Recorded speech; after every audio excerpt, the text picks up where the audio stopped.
A truth I cannot keep silent about. My name is Ibrahim Hassan. I am 49 years old right now. I am writing this from a small room in Istanbul, Turkey. My hands are shaking as I type this sentence. The room is warm, the window is open, and I can hear the city sounds outside. But my hands are shaking not because of the cold. They are shaking because I am very afraid. I have been very afraid for almost 4 years now. Every single day the fear is there. But today I have made a decision. I have decided that fear is not a good reason to stay silent anymore. Some things are much bigger than fear. Some truths are so heavy that you cannot carry them alone anymore. You must put them down somewhere. You must tell someone. And I have decided today that I will tell you. I will tell you something that happened to me. Something that changed everything in my life. Something that made me lose my work, lose my friends, lose my respect in my community, and almost lose my family. I am going to tell you anyway, because I believe you need to hear this, and I know that I need to say it out loud. I have been saying this story only in dark rooms, only to people I trust, only in whispers. But I am done with whispers. I am done with whispers. I am done with being silent. Before I tell you what happened to me, I need you to understand who I was before it all happened. I need you to know this because if you do not know who I was, you will not understand how shocking this was, not only to me, but to everyone who was there in that place with me. I was not just a regular man with a regular life. My name was Professor Ibrahim Hassan. I had studied Islamic theology for most of my life. I had 2 university degrees. I had studied in Cairo, in Riyadh, and in Jakarta. I had written 3 books. Both of my main books were used in schools and universities. Many students read my books. I had given talks and lectures in 7 countries. I had appeared on radio shows and television programs many times. I had explained Islamic ideas to so many people. I had been the head imam at a very big mosque in my city for 13 years. When people had difficult questions about religion, they came to me to find the answer. When families were worried about their children going in wrong directions, the parents sent those children to me. They believed I could help them find the right way. I was not just a teacher. I was someone the people trusted deeply. I was someone they believed in. I'm telling you all of this not because I want to sound important or special. I am telling you this because I need you to understand something important. I was not a confused man. I was not someone who did not know what he believed. I was not someone who believed wrong things by accident. I had given my whole life to Islam. Every morning, every night, every prayer time, every time I fasted, every time I studied. Islam was not just my religion. It was everything in my life. It was like the air I breathed. It was like the blood in my body. It was my whole life. And then one night, everything I had built my whole life on was shaken. Everything fell apart. It happened in a prayer hall in Istanbul during a special religious conference. I still remember the day I got the letter. I remember the exact day. It was a white envelope. It had an official stamp from a big religious organization. I opened it at my breakfast table. My wife, Layla, she was sitting next to me. She saw my face change as I read the words. She asked me what was wrong. I told her nothing was wrong. I told her everything was right. I had been selected to go to a special conference in Istanbul. Only 50 other religious scholars from the whole Middle East had been chosen. This was the kind of invitation that most scholars never get in their whole life. Some scholars wait for 30 years and never receive a letter like this. Layla smiled. She hugged me. Our children came running from the other room because they heard us celebrating. That morning felt like one of the best mornings in my whole life. I had no idea what was coming. I truly had no idea. I was so happy, and I did not know that my happiness would not last very long. We were told that the conference would go for 1 week. We would discuss how to help young Muslims stay close to their religion. We would talk about what to say when people from outside criticized Islam. We would share our ideas and what we had learned. The meeting was very close to the main mosque. The building was very safe and private. Only the chosen scholars could go inside. Nobody else. When I arrived and I saw the other men who had been invited, I felt something. It was like a feeling of pride, not the bad kind of pride, just the feeling of being in the right place with the right people. I recognized some of their faces. I had seen their faces on television. I had read their books. I had heard them talk at other conferences before. These were not normal men. These were very serious scholars, men who had spent 30 years, 40 years studying religion and writing about religion. Men who were very careful about every word they said. They knew that millions of people were listening to them. The first 2 days were normal. We had lectures. We had discussions about many topics. We had long meals where we talked about God and religion, and we shared stories about our different countries. The men were friendly. I made friendships that I thought would last forever. On the third night, after the evening prayer, one of the men who organized the conference stood up. He made an announcement to everyone. He said we would gather together at midnight. He said we would have a special prayer time. He said that praying together in Istanbul at midnight would be something that we would remember for all of our lives. He told us it would be something very special. He had no idea how right he was about that. At midnight, we all gathered in the main prayer hall. There were 50 of us. We were wearing clean clothes. We were all facing the direction of Mecca like we always do when we pray. The room was very quiet. The only sound was the imam beginning the prayer. And his voice was very beautiful. It was calm and steady. I remember thinking how peaceful everything felt. 50 men who gave their whole lives to God, all praying together in this holy city. It felt like a blessing. It felt right. We moved through the prayer in the way we always do. And then we came to the part where you bow down completely. In my religion, we call this sujud. It is the most humble position. Your face goes to the floor. Your body is completely lowered before God. I had been in this position thousands and thousands of times in my life. It was normal for me. It was comfortable. But that night, while my face was on the ground, something happened. Something changed. I felt it before I understood it. Something shifted in the air around me. The whole room felt different. It was like the room suddenly became full of something I did not have a name for. My body reacted before my mind could understand what was happening. The hair on my arms stood up. My heart started to beat very fast. I could feel it in my chest. And then the light came. It was not the lights in the ceiling.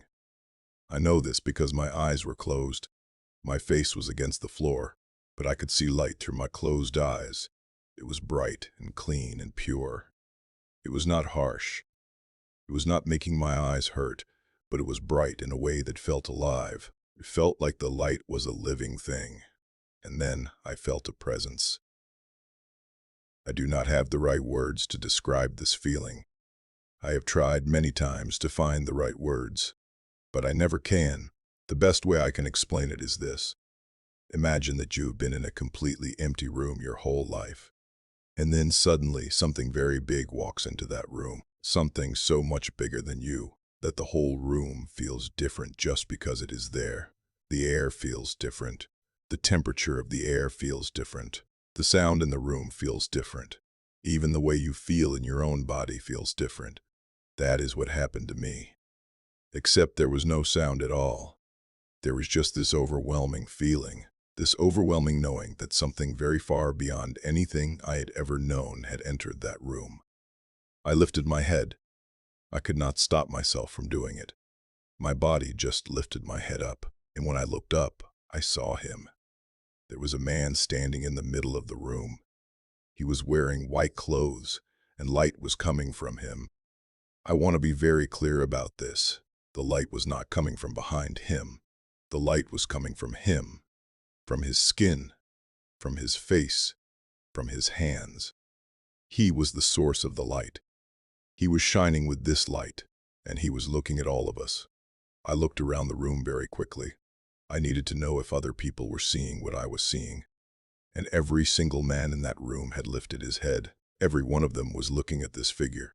Some of them had their mouths open like they could not believe what they were seeing. Some of them were already crying. Some of them looked terrified. One man near me grabbed my arm without even looking at me. He just reached out to hold something. Anything that was solid and real. I understood that feeling. Whatever this was, we were all seeing it together. This was not something in my head alone.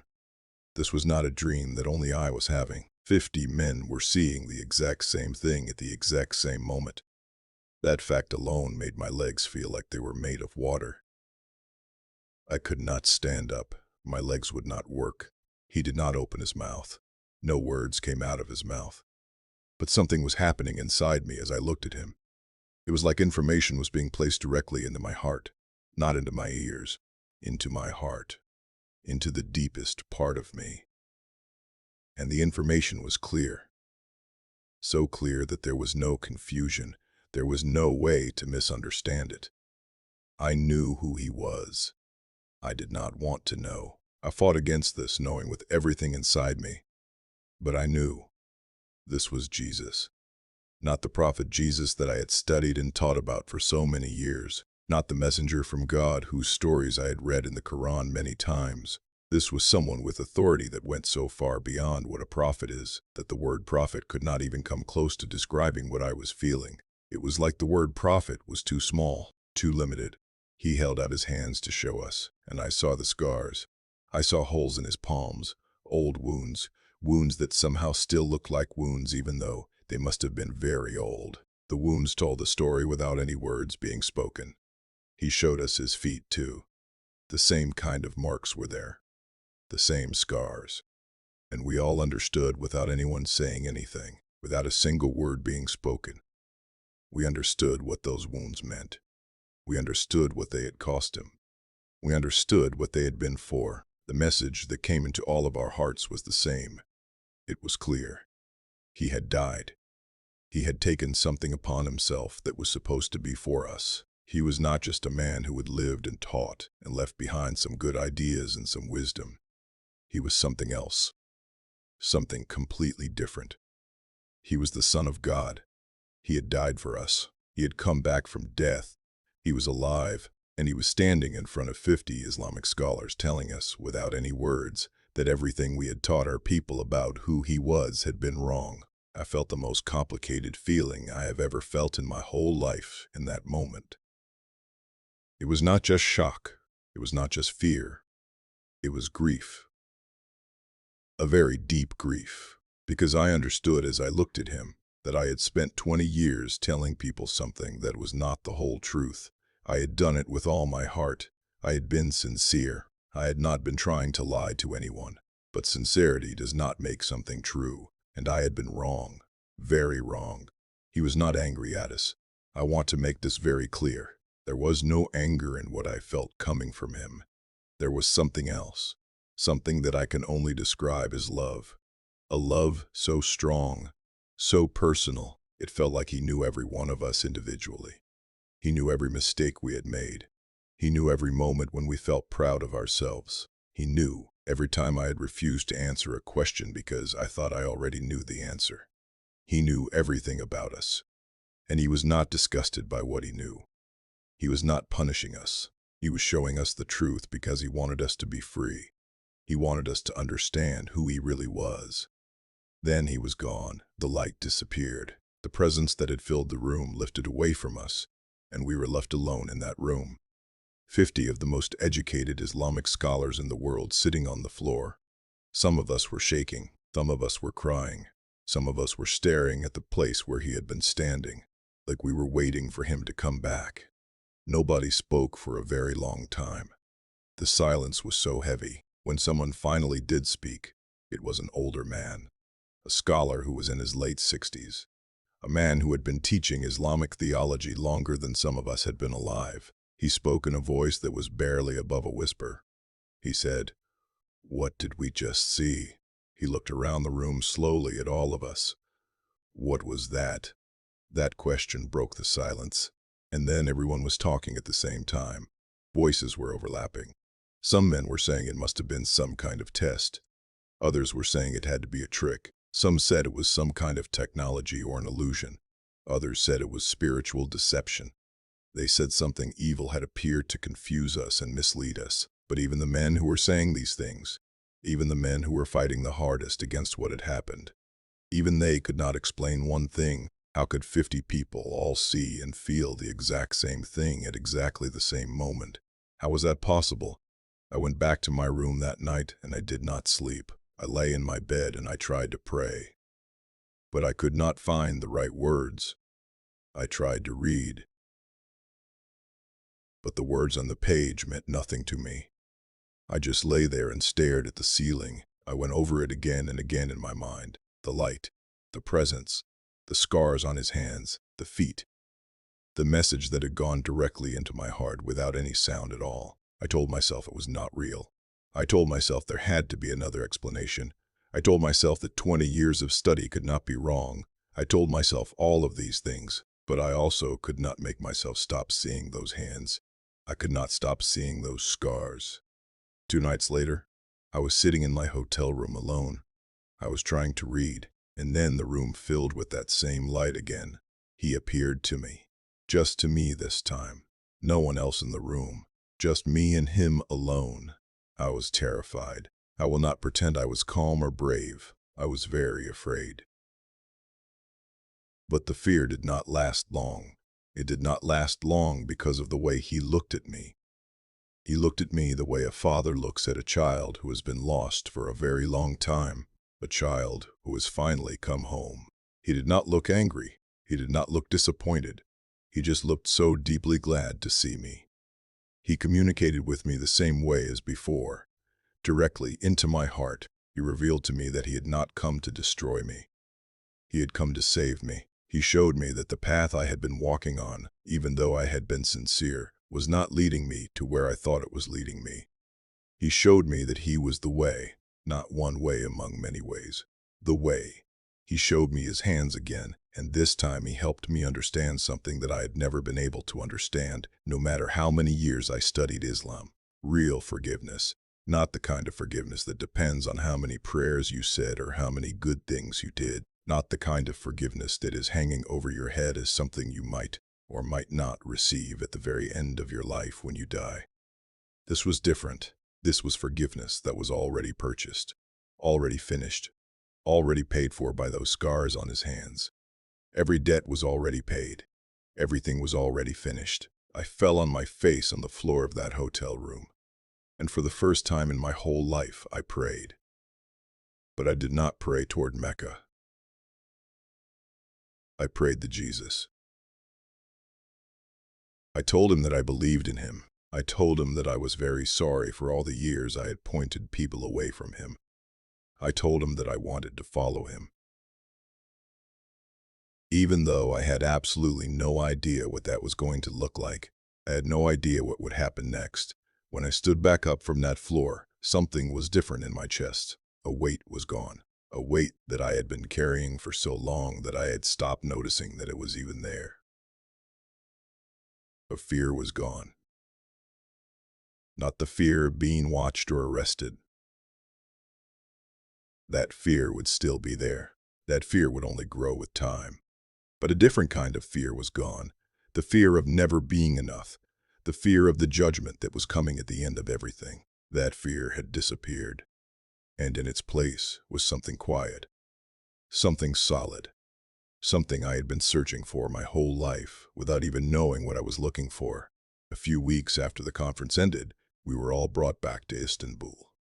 An urgent meeting had been called. When we all gathered in that same room, the feeling was completely different from the first time.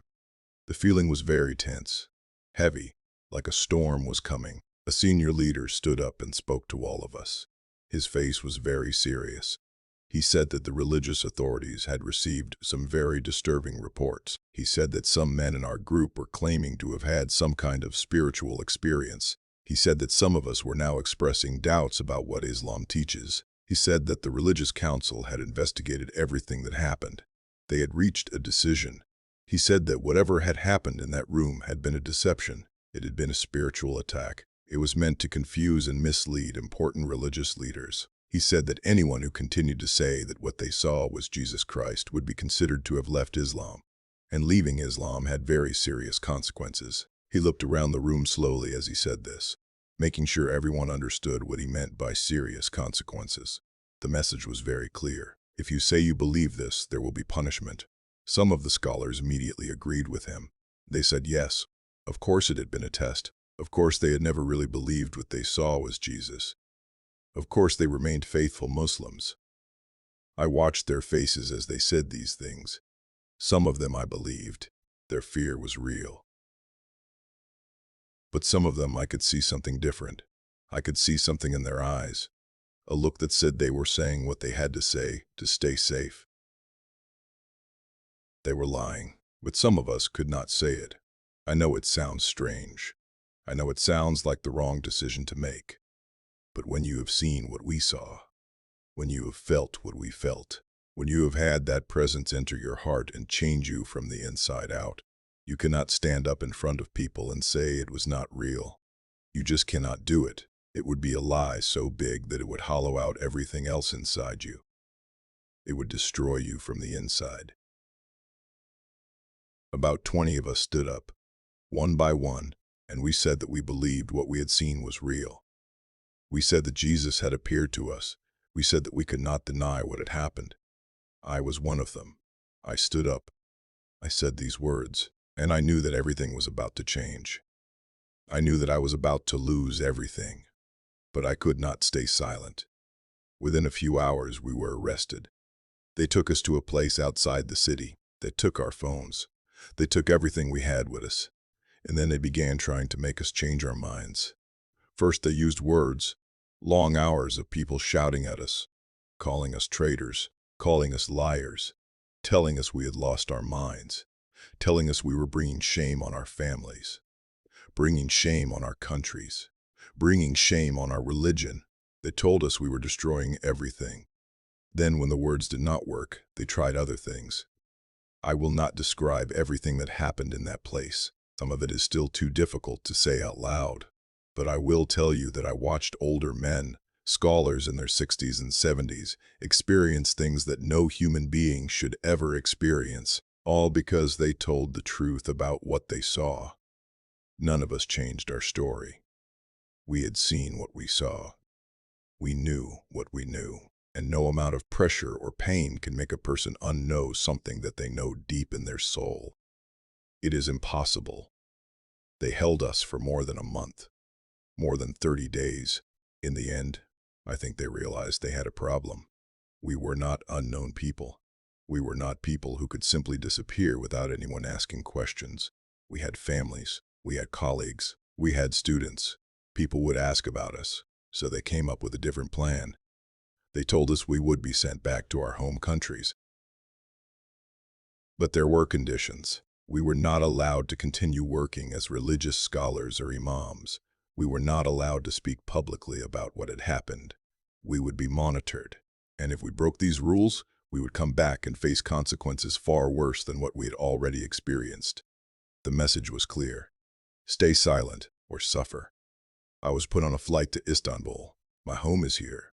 When I walked into my house and saw my wife Layla waiting for me, I could not hold myself together anymore. I broke down. I had not cried the whole time I was in that place. I had refused to. I had stayed strong. But when I saw her face, I could not hold it anymore. Layla held me for a long time. She did not ask me any questions. She could see that I needed her to just hold me. I needed her to let me cry. That was more important than any words.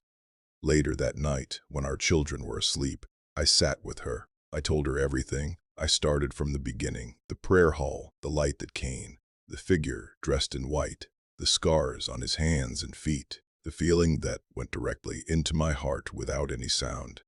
My personal encounter in the hotel room alone, my prayer on the floor of that room, the second meeting when they called us back, the arrest. Everything that happened in that facility. Everything. Layla is not a woman who cries easily. She is strong in a way that I have always admired. She does not show her emotions very much, but as I talked, tears came down her face.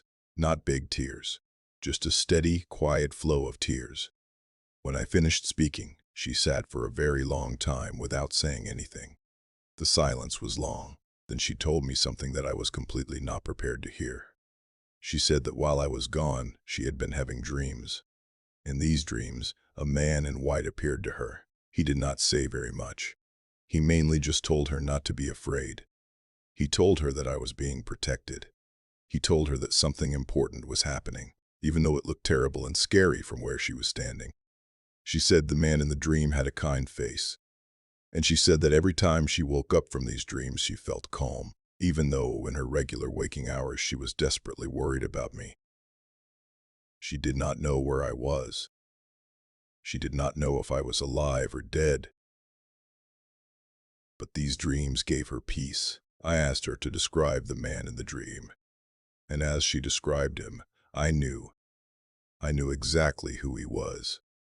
I knew that she had seen him too, that Jesus had come to her also, to protect her, to give her peace while I was suffering. Our second youngest daughter got very sick during the time I was away. Her name is Amira. She was only 12 years old. She developed a high fever. Layla took her to the hospital. The doctors could not figure out what was wrong with her. The fever would not come down. They did test after test. Nothing helped. Days went by. Amira was getting worse. Layla was sleeping in the hospital room with her. She was terrified that our daughter would not survive. She had already lost me. She did not want to lose our daughter too. One night, Layla was sitting next to Amira's bed. It was very late at night. She was holding our daughter's hand, and Layla made a choice. She decided to pray. Not in the way she had always prayed. She decided to pray the way I had told her about. She decided to pray to Jesus. She had never done this before. She was terrified and uncertain, but she was desperate. Our daughter was very sick. The doctors could not help her, so she prayed. She prayed to Jesus to heal her daughter. We went to that hospital together later. Her recovery had been so fast that the doctors could not explain it. By the next morning, her fever had broken completely. She was sitting up. She was asking for food. She was hungry. She was getting well. Layla looked at me from across that hospital room with our daughter eating breakfast between us. She did not say anything. She did not need to say anything. I could see in her eyes that something had settled inside of her. A decision had been made, not out of desperation or panic, but out of recognition. She had seen something that could not be explained away with science or medicine. She had asked Jesus for help, and he had helped her. She chose to believe. Our older children were much harder to reach. My oldest son, Karim, he was 28 years old at the time. He was furious with me. He thought I had lost my mind. He thought that all of the suffering I had been through while I was arrested had damaged me mentally. He thought I was broken. He told me I was putting the whole family in danger. He told me I was destroying everything that we had worked for, everything that his father had built over many years. He was angry and disappointed. Some of our other children were confused. They were quiet. They did not know what to think or what to say. But our youngest daughter, Zara, she was 15 years old at the time. She asked me very serious and honest questions. She asked me to explain everything to her. And then she told me that the Jesus I was describing sounded like someone she wanted to know. She wanted to meet him, month by month, through many difficult conversations, through arguments and tears and long silences, through patient prayer and a lot of honest talking. Every one of my children came to believe, even Karim, my stubborn oldest son. He came to me one morning about 6 months after I had come home. He said that he had had a dream. He described the dream to me and my skin went cold. I recognized the dream. I knew who had visited him. He said he did not know what to do with this dream. He did not understand it. So I sat with him.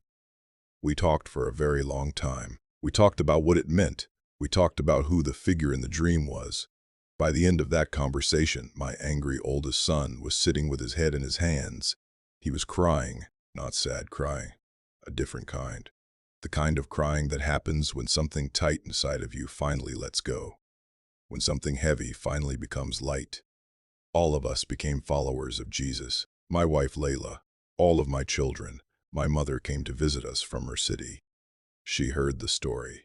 She told me that she had been quietly asking God to show her the truth for many years. She had been praying in secret, and she believed that this was the answer to her prayers. My mother believed. We became something we never expected to become, a family that believed in Jesus, living in secret, in a country where that is not safe to do, where there are people who would hurt you for believing this. Our daily life looks the same from the outside. To anyone watching us, we look normal. We dress the same way as we always did. We speak the same way in public. We follow the rules that we are supposed to follow. But inside our home, everything is very different. We read the Bible together. We pray together to Jesus. We talk about what we are learning. We talk about how it is changing the way we see things and understand the world. There is a warmth in our home now. A warmth that I am not sure how to describe with words. It is a kind of openness, a sense that we are all on the same journey together. And the person leading us on that journey, Jesus, can be completely trusted.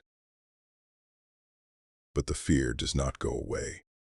I know that I am being watched. I know that my communications are monitored sometimes. I know that there are people who would be very happy to have a reason to take me somewhere, to make me answer for what I believe, to punish me again. I have lost my career completely. I cannot teach anymore. I cannot lead prayers. I cannot give lectures. I cannot write publicly under my real name. I cannot do any of the work that I did for so many years. The income that I had for many years is gone completely.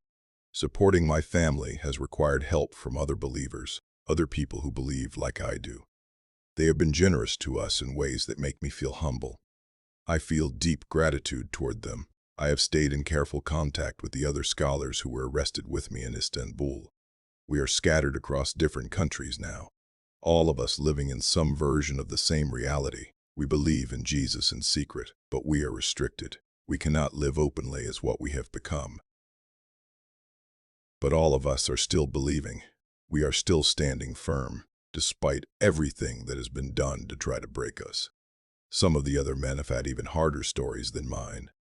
One man lost his wife. She could not accept what he had come to believe, so she took their children and left him. He lost his family. Another man was arrested again after he went home. They took him again. He spent another whole year in prison before they finally let him go.